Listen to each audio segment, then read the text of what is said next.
Jemaat yang terkasih di dalam nama Tuhan Yesus Kristus, di Minggu 5 Januari 2025 yang berbahagia ini, kita dihantarkan untuk mendengarkan firman Tuhan dari Yeremia 31 ayat 10 sampai 14 di bawah terang judul dari LAI Perjanjian yang Baru, terang tema kita Tuhan yang membebaskan umatnya.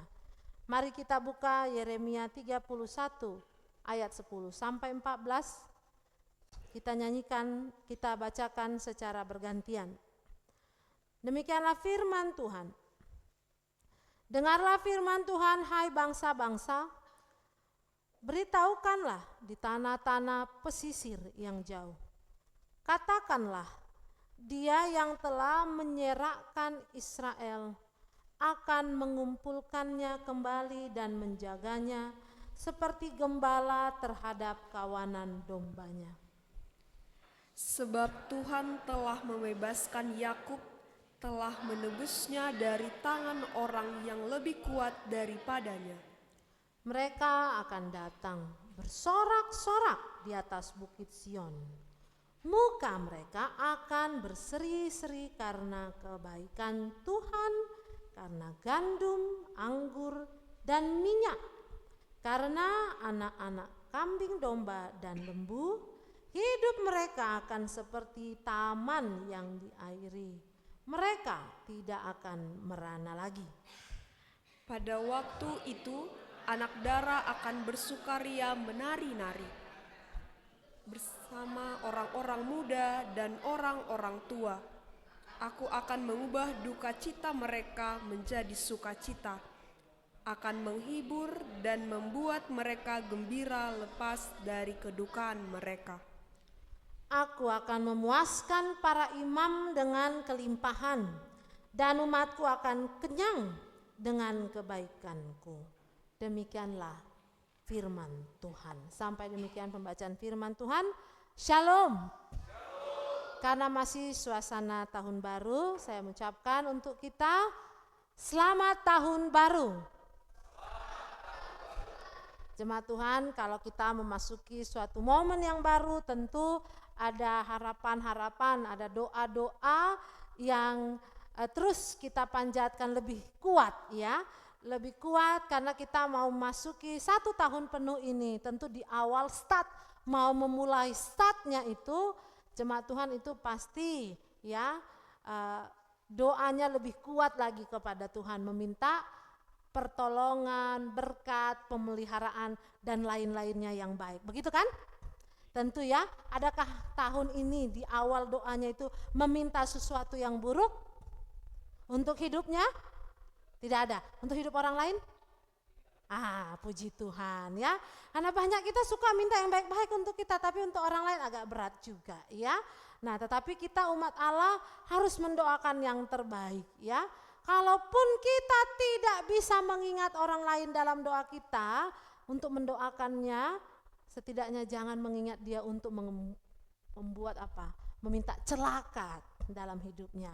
Karena firman Tuhan mengatakan ya, di awal kita mau masuk ke tahun baru, di malam akhir tahun ya, firman Tuhan mengingatkan kita apa? Di khotbah Mazmur 37 ayat 1 sampai 11. Sekalipun kita lihat orang berbuat jahat, orang berbuat fasik, orang berbuat curang, jangan itu fokus hidupmu. Tapi fokuslah untuk kebaikan-kebaikan.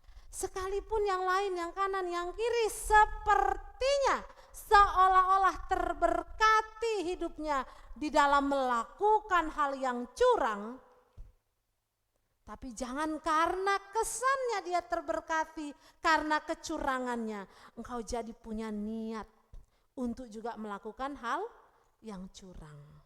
Sehingga selalulah fokus pada imanmu. Ya, karena hidup kita ini memang SMS. Apa itu? Ya, suka melihat susah. Susah melihat senang. Kalau ada orang yang senang, susah kita. Kalau ada orang yang susah, senang kita, gitu kah? Enggak lah ya, enggak lah. Pada prakteknya juga janganlah. Maka fokuslah pada kebaikan-kebaikan ya.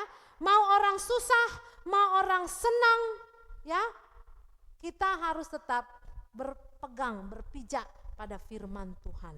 Orang senang ya biar dia senang. Kadang-kadang saya bingung ya, ada orang lain senang, dia jadi susah. Susah dia tidur, orang lain naik jabatan. Padahal naik jabatannya bukan jadi turun jabatan. Saya bidang modom. Ya, orang punya mobil baru dia yang susah. Padahal mobilnya pun bagus-bagus saja. Ya, ini penyakit. Ya, kita pernah nggak doakan juga, Tuhan beri aku kesembuhan. Penyakitku ini Tuhan kotor otakku. Yang susah kan aku lihat orang senang Tuhan. Itu juga harus didoakan. Ya, kita harus doakan yang baik-baik, yang kebahagiaan, ya, supaya betul-betul hidup kita ini menghadirkan sukacita dan kegembiraan. Karena firman Tuhan hari ini juga bicara tentang janji Tuhan yang baru, kebahagiaan, ya. Karena apa? Sudah lama umat itu hidup dalam kesusahan. Susah loh, 70 tahun kurang lebih, susah melulu. Kenapa? Ya orang kalau dijajah ada senangnya. Mana ada orang senang dijajah. Mana ada orang senang di dalam pembuangan. Mana ada orang senang diperbudak. Semua orang inginkan kebebasan. Makanya tema kita, Tuhan yang membebaskan umatnya. Mereka itu terkungkung, gak bisa ngapa-ngapain, gak punya kedaulatan bangsanya. Gimana mau senang? Gimana mau berekspresi dengan kehidupannya? Artinya apa? Mau pikirkan kehidupan yang lebih baik lagi? Nggak bisa, karena mereka itu nggak punya hak untuk apapun. Terjajah, ya. Mau ngapa-ngapain? Punya aturan yang ketat dari pemerintah yang menjajah. Pajaklah, kerja rodi, kerja paksa dan lain sebagainya. Nggak ada kesenangan. Tuhan tahu ya. Ini udah lama ini ke dalam kesusahan, di dalam kesulitan.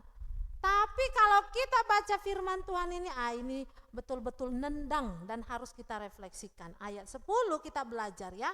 Dengarlah firman Tuhan hai bangsa-bangsa, beritahukanlah di tanah-tanah pesisir yang jauh, katakanlah ini nih. Dia yang telah menyerakkan Israel akan mengumpulkannya kembali. Siapa yang menyerakkan Israel? Tuhan itu sendiri. Diperkenankan Tuhan mereka itu hidupnya sedemikian bangsa itu. Morat-marit. Kenapa? Ternyata kita baca di Alkitab, ya ini terang-terangan. Memang Tuhan hukum mereka. Memang Tuhan kasih hukuman bagi mereka. Karena apa? Bangsa itu, khususnya para penguasanya, itu tidak lagi percaya kepada Tuhan. Tak takut lagi kepada Tuhan.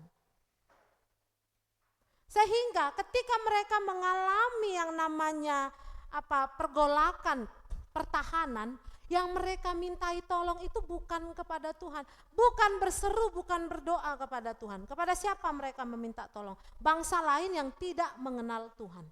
Padahal Tuhan mau terus memberkati mereka. Mungkin kita bilang begini, tolol ya, kok bisa-bisanya mereka dengan sudah tahu mereka bangsa yang eksklusif, umat Allah.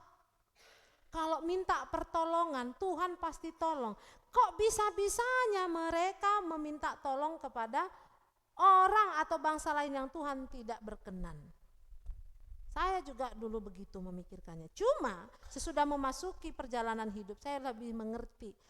Ya, begini ternyata ya. Sebenarnya kami ini sama lah. Ya, kami tahu kami punya Tuhan yang agung. Tapi kami tahu kepada siapa sebenarnya harus berdoa. Tapi yang kita nggak punya apa kadang-kadang? Kesabaran untuk diproses Tuhan memberikan jawaban. Sehingga doa kita menjadi goyang, iman kita menjadi goyang dan kita ambil keputusan yang fatal salahnya. Betul kan? Ya, kita ini kan karena dengar ya firman Tuhan, misalnya kita baca Alkitab. Kenapa mereka bisa nggak sabar ya? Kenapa mereka bisa nggak nunut ya? Kenapa mereka bisa jatuh dalam dosa ya? Padahal kan Tuhan akan berkati. Karena kita baca Alkitab. Kalau masuk ke dalam prosesnya bisa jadi sama aja. Karena kita punya Alkitabnya, maka kita gampang mengidolakan Abraham. Abraham bapak orang percaya. Oh iya ya, kita baca di pasal berapa di Kejadian, kita buka. Dia nunggu, Tuhan janjinya berulang kali 2-3 kali. Terakhirnya dia dapat keturunan. Ya luar biasa. Kita bersuka cita karena kita tinggal buka Alkitab lembar per lembar. Kesannya gampang. Kalau kita masuk ke dalam kenyataannya, jadi Abraham itu gampangkah? Berpuluh tahun, hari demi hari dia lewati, belum gosip kanan kiri, belum omongan kanan kiri, ya nggak gampang. Kita karena baca Alkitab, buka lembar berikut sudah jadi, udah punya anak. Sama seperti cerita Ayub, kita suka cerita Ayub, kita takjub kepada Ayub. Ayub luar biasa, kita buka halaman berikutnya di Alkitab kita, sudah dapat pasal yang kemudian menunjukkan Ayub mendapat berkat, bahkan berlipat ganda dari yang pernah dia punyai. Karena kita tinggal buka Alkitab, kita kagum, siapa mau jadi Ayub? Mau jadi Ayub? Oh, endingnya kan enak, karena kita baca Alkitab. Hidup kita ini, tahu gak endingnya? Gak tahu kan? Makanya kita suka bingung, suka goyang, ya. Kita sih percaya Tuhan, tapi ketika ada pengalaman yang kurang menyenangkan, goyang kan? Ya, padahal kalau kita baca Alkitab, tenang, waktu Tuhan waktu yang terbaik, semua akan indah pada waktunya. Tapi masuki prosesnya itu gimana? Goyang juga, kan gitu kan? Karena menjadi pelaku firman-Nya itu enggak gampang. Maka firman Tuhan juga hari ini mengingatkan kepada bangsa-bangsa itu, memang kau kuhukum, kuizinkan yang enggak enak itu datang padamu, sekalipun engkau adalah bangsa yang terpilih, sekalipun kau adalah umatku. Walau kalau kau salah ya kau kuhukum. Karena apa? Supaya kau jangan terus salah. 2024 berapa kesalahan kita? Kita nggak tahu kesalahan kita pada Tuhan berapa banyak? Oke, saya tanya, istri berapa banyak kesalahan suamimu kepadamu? Tercatat ya? Katanya kan kalau ibu-ibu bisa itu dirunut dari bulannya pun inget. Ya, kaum bapak berapa banyak kesalahan istri Anda kepada Anda? Enggak berani ngomong. Sekarang bapak-bapak lebih tertekan kayaknya daripada ibu-ibu ya. Enggak berani ngomong, ya kan? Gitu. Ya. Banyak kesalahan yang kita perbuat, ya. Antara pasangan, antara anak kepada orang tua kepada anak, kan gitu ya. Putri saya yang paling besar umur 8 tahun. Kami bikin acara, kalau yang satu lagi 2 tahun. Yang 2 tahun namanya Gwen. Gwen minta maaf, nggak mau katanya. Diam aja lah kita ya kan. 2 tahun emang ngalusi, kan gitu kan. Terus putri saya yang 8 tahun, ayo Chloe namanya. Chloe minta maaf sama mami, sama papi. Minta maaf dia. Dia tahu yang paling bikin kita marah apa, dia sebutkan itu. Ini minta maaf nanti supaya enggak berbuat lagi. Ya kan? Kita orang tua minta maaf enggak Manginang? Ya kita sebut juga ya minta maaf. Karena kan kami duduk, dia kami suruh datang minta maaf gitu. Yang paling membuat kaget apa? Dia ambil tempat duduk lagi. Sekarang giliran mami papi minta maaf. Kita nyungkem dia, coba. Kan kira-kira gitu ya. Padahal kita udah minta maaf juga ketika memberikan dia maaf. Maaf ya, mami papi suka galak gitu. Tapi dia suruh lagi, datang lagi minta maaf ke dia. Kan kira-kira gitu. Artinya di sini saya mau katakan apa? Memang kita pun orang tua suka juga buat kesalahan kepada anak. Kan kira-kira gitu ya. Harus kita sadari juga dan harus kita ada resolusi juga, ya. Itu yang mau dikatakan melalui firman ini. Tuhan itu pun kita sering, khususnya kepada Tuhan, kita sering berbuat kesalahan. 2024, mana peristiwa kehidupan kita yang kita percaya memang Tuhan sengaja izinkan yang gak baik itu. Dalam arti ya, Tuhan izinkan yang kurang menyenangkan untuk hidup kita itu, tapi untuk membuat kita mengevaluasi diri. Untuk bercermin, Ini memang Tuhan izinkan. Kita ini harus banyak merenung supaya kita tahu, oh yang ini memang Tuhan izinkan. Aku kurang sabar, makanya Tuhan izinkan celaka terjadi padaku. Ya, aku kurang bisa menguasai pikiranku, makanya waktu itu aku bolak-balik sakit. Ya, kan kalau kita di semua katanya penyakit itu dari mana, Mang Inang? Pikiran katanya ya. Mah pun ternyata dari pikiran paling kuat, kira-kira gitu ya. Memang gak bisa ku kuasai pikiranku ini. Holana marsak, na gampangan nacit roha. Apalagi? Ya, khawatir, gampang sekali kita sakit hati. Apalagi? Gampang kali kita marah, gampang sekali ragu. Ya, semualah. Kalau udah ini isinya jelek semua, pengaruhlah itu ke organ-organ tubuh menjadi jelek, sakit. Ya, tapi kalau kita berusaha terus untuk bersuka cita, ya, meskipun jelek keadaannya, bisa nggak? Ya bisa aja. Kenapa nggak bisa? Hamba Tuhan Paulus, ya, sakit dia kan? Sakit dia itu, sakit, tapi dia tetap bisa melayani. Ya, kalau kita fokusnya hanya pada sakit kita, mantap, banyak bisa dijadikan alasan, iya kan? Ya loh, semua bisa jadi alasan karena ini dan itu dan lain sebagainya. Sama seperti yang saya sebutkan di awal. Kalau kita hanya berfokus pada yang enggak baiknya, ya kita juga bisa jatuh untuk berbuat kesalahan. Alibinya apa? Orang lain juga berbuat begitu kok. Pendeta aja gitu. Kan gitu ya, paling enak gampang nyerahkannya ke siapa? Pendeta. Pendeta aja gitu. Bapak Ibu jemaat Tuhan, selalu dibilang ya, selalu diingatkan ya. Fokus kepada firman-Nya, bukan orangnya. Bukan alibi supaya kami bisa berbuat jelek, tapi ini untuk menguatkan iman jemaat. Ya. Orang yang mau kita jadikan panutan bisa jadi enggak, ya ada kekurangannya, enggak sempurnanya. Terus kita jadikan alibi untuk kita tidak hidup di dalam firman Tuhan. Tenang, kalau kami pun berbuat salah, Tuhan pun akan hukum dan tegur dengan caranya, ya kan? Enggak usah susah hati kita, enggak usah marsak, ya. Semua siapapun akan Tuhan hukum dengan caranya. Nah, di dalam firman hari ini memang ini yang gak enaknya, satu orang yang makan nangka semua kena getahnya. Para penguasa-penguasa itulah, penguasa-penguasa Israel yang tidak hidup di dalam Tuhan. Mereka pengambil keputusan yang tidak benar, maka bangsanya juga kena. Bahkan imam pun kena, ayat 14.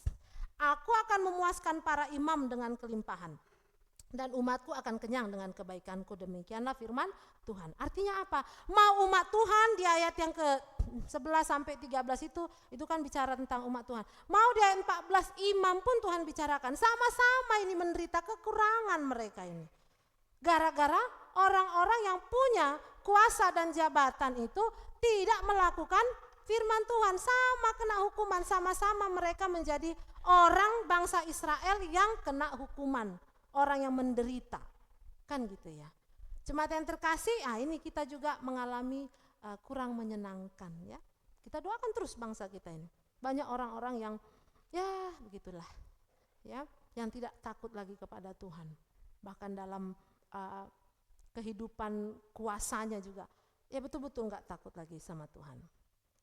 Ya, di akhir tahun 30 Desember, akhir-akhir tahun, bangsa ini ditutup dengan berita yang viral tapi kurang menyenangkan, ya kan?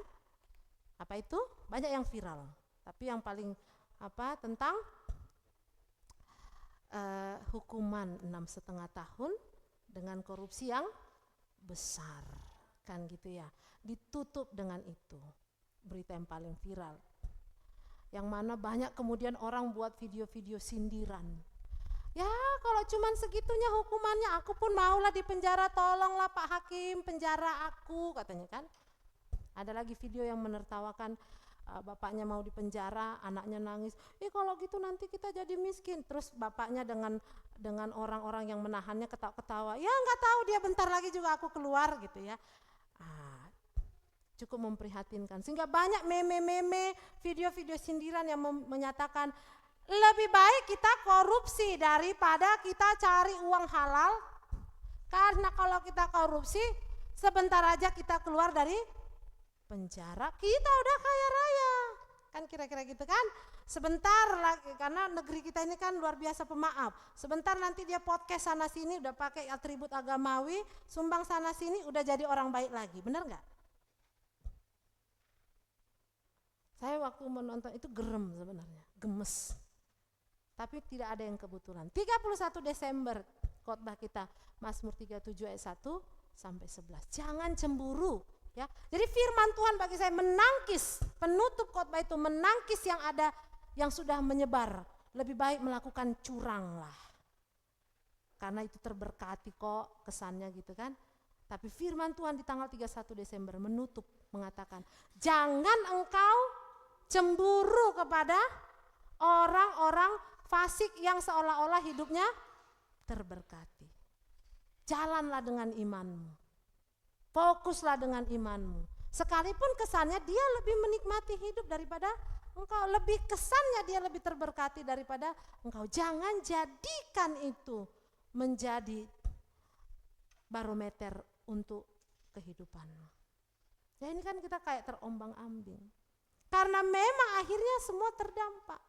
Banyak orang-orang yang memiliki kekuasaan akhirnya karena kepentingan, kenikmatan segelintir orang, banyaklah yang menderita. Bangsa kita adalah bangsa yang besar, yang diberkati Tuhan tanahnya. Sampai ada lagu ya kan, dilemparkan katanya batang ubi, jadi. Tapi menderita. Kenapa? Ya memang itulah, sama aja seperti bangsa Israel. Kalau hidup keberagamaannya hanya pura-pura, tapi takut kepada Tuhan yang gak ada. Yang kena ya semua kena. Ya. Sampai berapa lama lagi? Sampai berapa lama lagi kan kira-kira gitu ya. Semua kita masuk dalam ruang dan waktu dan sejarah. Israel juga begitu, kita juga begitu. Dan kita terus mendoakan, meminta pemimpin-pemimpin yang baik. Dan Tuhan mengerti kesusahan-kesusahan kita. Tuhan menghukum bangsa itu karena kelakuan segelintir orang. Tapi Tuhan berkata juga, Dia yang telah menyerahkan Israel akan mengumpulkannya kembali. Tuhan yang berikan hukuman, Tuhan juga yang memberikan pemulihan. Hidup kita ini juga macam-macam. Bisa juga, ya konteksnya beda. Ini yang hukum Tuhan karena kesalahan dari bangsa itu sendiri, yang menjadi jalan penghukumnya adalah bangsa yang menjajah, bangsa Babel. Kita ini macam, ya. Kalau hidup kita ini kita udah gak terjajah lagi kan oleh bangsa lain. Tapi memang kita bilang kita dijajah bangsa sendiri. Ya bisa jadi. Satu poin. Poin yang kedua, siapa yang menjajah diri kita? Diri kita sendiri, betul? Siapa yang sering membuat kita ini terkungkung dalam pikiran yang negatif, di dalam ketakutan dan lain sebagainya. Ya. Masalahnya kita juga sering menghukum diri kita sendiri, ya, dengan berbagai hal, terkungkung. Kenapa? Bisa jadi karena kebiasaan, norma-norma di sekitar kita juga, ya kan? Saya punya satu orang penatua. Dulu dia calon penatua, saya datang ke gereja itu, seorang ibu. Lama dia menjadi sintua learning, nggak mau ditabiskan. Barangkali karena dia penatua perempuan, saya perempuan, pendetanya bisa lebih deep talk, ya, lebih dalam lah omongan. Saya tanya, Inang, karena saya lihat dia itu melayani itu rajin, ya, rajin. Apalagi berdiakonia, pelayanan diakonia rajin. Saya lihat dia sungguh-sungguh ya melayani. Kenapa dia nggak mau jadi ditahbiskan, saya pikir. Akhirnya saya ngobrol. Kenapa Inang enggak mau ditahbiskan? Terus dia bilang apa? Maaf ya, dia bilang begini, karena saya belum punya keturunan. Ya waktu saya di situ kurang lebih 7 tahun mereka sudah berumah tangga nggak punya keturunan. Sampai sekarang dia nggak punya keturunan. Ya, tapi kita kan nggak tahu mujizat Tuhan. Nah, loh terus saya bilang, ya saya merasa nggak layak Inang. Hah? Itu budaya apa? Itu perasaan tidak layak itu yang menjajah pikirannya itu karena apa? Budaya ya. Budaya kan. Terus saya bilang, lah kenapa rupanya? Loh, siapapun Tuhan boleh pakai kok untuk melayani. Saulus si pembunuh penyiksa itu aja bisa Tuhan pakai, betul ya? Tuhan pakai kok kalau mau melayani. Si Saulus itu si pembunuh loh. Lah cuma gara-gara Inang belum diberi keturunan kok gak mau melayani. Itu apa? Mindset. Ya. Kemudian yang kedua, maaf juga. Karena orang tuanya bercerai, dia dari anak broken home. Dia juga merasa gak layak. Lah, siapa yang gak pernah dari kubangan dosa? Apalagi itu bukan dosa Inang, itu kesalahan orang tua. Terus kenapa merasa gak layak? Lama kita mengadakan proses pembinaan ya. Akhirnya terbukalah pikirannya. Ya, terbuka. Maaf kata, dari caranya berpenampilan pun udah berbeda, artinya udah lebih gampang senyum, ya. Bapak Ibu perhatikan, kalau punya teman yang minder, ajak deep talk. Ya, harus jadi pembebas-pembebas juga loh, ya. Kita ini juga harus jadi pembebas-pembebas. Banyak orang yang gak kita sadari itu, dia terkungkung, dia gak bebas pikirannya, merasa inilah, merasa itu dan lain sebagainya, ya. Merasa nggak layak. Ibu saya dulu dia bilang karena masa lalunya yang sangat sakit, dia bilang itu, dia cerita itu kalau dia disuruh mandok hatta, dia disuruh baca, cuman baca loh ya, cuman baca Alkitab Natal. Kalau dulu di kampung kan begitu ya, panjojoron keluarga demi keluarga. Ibu saya itu gemeter dari suaranya kedengaran gitu, karena punya masa lalu yang berat, merasa nggak layak dan lain sebagainya. Tapi proses akhirnya dia boleh ini ya. Jadi kita juga kan firman Tuhan ya, dikatakan aku punya lidah seorang murid untuk apa? Untuk memberi semangat pada hati yang berduka dan lain sebagainya. Semua kita punya lidah, pakailah untuk menjadi lidah murid untuk menceritakan, memberikan pembebasan, semangat. Firman hari ini kan ini belum terjadi. Tuhan menyatakan kepada hambanya Yeremia, sampaikan, katakan pada mereka, Tuhan telah membebaskan Yakub, ayat 11, menebusnya dari tangan orang yang lebih kuat. Mereka akan bersorak-sorai, muka mereka akan berseri-seri karena gandum, anggur, minyak, anak kambing, domba dan lembu. Artinya apa? Hidup mereka akan terberkati. Ya, kita harus menjadi penyampai itu. Jemaat Tuhan, terakhir, saya nggak tahu kita di sini masuk tahun 2025 ini punya kegontahan apa, ya, kegoyahan apa dalam hidupnya, ketakutan apa, resolusi apa dan lain sebagainya, ya.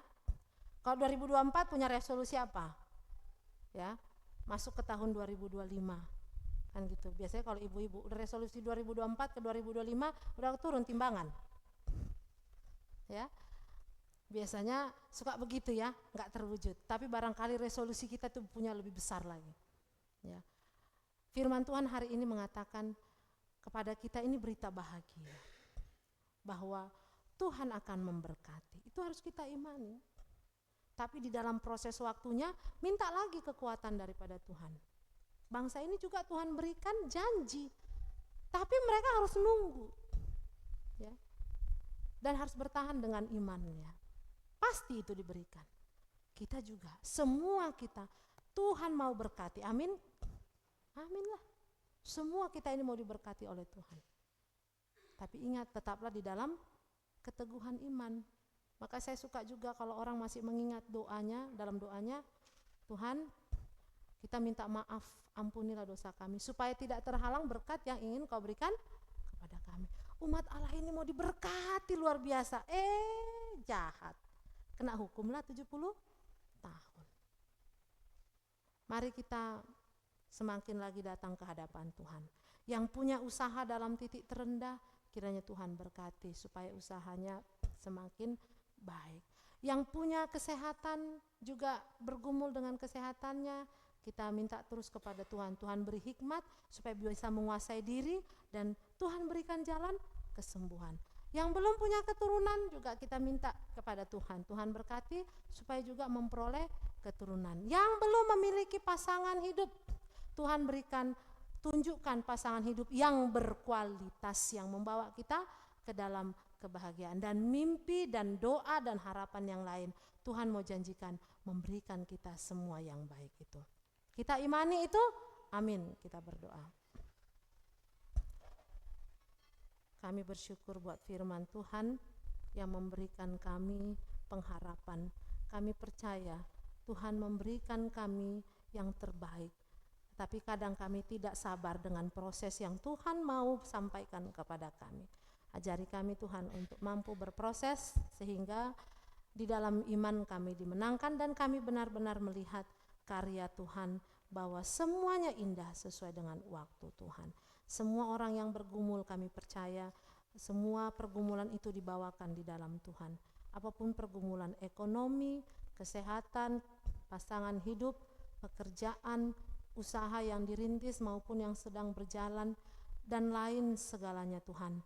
Biarlah Tuhan semuanya kami bawa di dalam doa kepadamu sehingga Engkau yang memberkati doa-doa itu, pengharapan itu terkabulkan ya Bapa. Kami juga doakan Tuhan untuk jemaat Tuhan, Bapak Ibu saudara-saudari kami yang berulang tahun, Priscilia Teresia Agatha Hutapea, Yeshara Abigail Sinaga, Victor Chandra Simarmata, Tigor Tambunan, Mona Artika Charles Lumban Gaul, Christian Alexander Hutagalung, Ernesto Partogi Pangaribuan, Yovela Yesi Samosir, Joliana Natania Manulang, Bapak Ibu saudara-saudari dan anak-anakmu itu Tuhan, biarlah kiranya di pertambahan usia mereka boleh menerimanya dalam sukacita. Mereka boleh menerimanya karena berkat Tuhan melimpah pula di dalam kehidupan mereka berupa berkat kesehatan, sukacita, umur panjang, hikmat, dan rezeki. Terima kasih Tuhan semuanya juga untuk pergumulan umat Allah yang tidak bisa kami sebutkan satu persatu. Kami bawakan di dalam doa kami ini, memohon kepada Tuhan Engkaulah yang meluluskan dan memuluskan apa yang menjadi pergumulan dan doa pengharapan umat-Mu ya Tuhan. Kami juga doakan gereja ini Bapak dengan pergumulannya di dalam program-program gereja yang sudah tertuang dan nanti akan lebih lanjut dipikirkan untuk di tahun 2025. Secara khusus kami bawakan dalam doa untuk pergumulan pelunasan lahan dan rencana-rencana pembangunan. Kiranya Tuhan Engkaulah ya Bapa yang menjadi dasar kekuatan yang kokoh bagi gerejamu ini, khususnya bagi orang-orang yang dipilih lebih lagi untuk bertanggung jawab, memikirkan lebih lagi, baik itu pengurus gereja maupun panitia, sehingga Tuhan mungkin mereka terkadang merasakan kebuntuan, namun karena Roh Kudus menemani, membimbing dan memelihara, mereka mendapatkan kekuatan baru, hikmat yang lebih lagi, sehingga menemukan jalan keluar lebih lagi untuk mencapai cita-cita bagi kebaikan gereja ini. Terima kasih Bapa, kami sampaikan doa ini melalui nama Putra-Mu Tuhan Yesus Juru Selamat kami yang hidup. Amin.